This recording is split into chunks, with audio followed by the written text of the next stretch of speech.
It's March 30th, 2025, and you're watching Cover News. On March 13th, 2025, a document was filed in a class action lawsuit in the United States District Court for the Northern District of Illinois, the Eastern Division. This document is in a class action lawsuit against the Department of Homeland Security and U.S. Immigration and Customs Enforcement, ICE. The document claims, amongst other things, that the department is just rounding people up, grabbing them without any kind of due process, any kind of evidence. There's no probable cause, no nothing, and they don't have any warrants for doing what they're doing. They're just grabbing people off the street and carting them off to an ICE detention center and figuring out whether or not they are here legally or illegally. And I just want to read the account of one of the people in this document. Julio Noriega is a 54-year-old, was born in Chicago, and is a U.S. citizen. On January 31st, 2025, he was walking near the corner of Carmack Road and Harlem Avenue in Berwyn, Illinois, handing out his resume to local businesses, just looking for a job.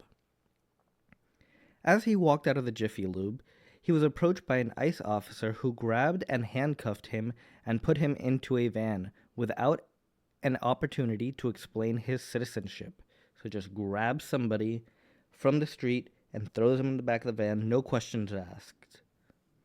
The officer drove Julio and others around for more than an hour before bringing him to an ICE processing center where he remained, still handcuffed, for several more hours.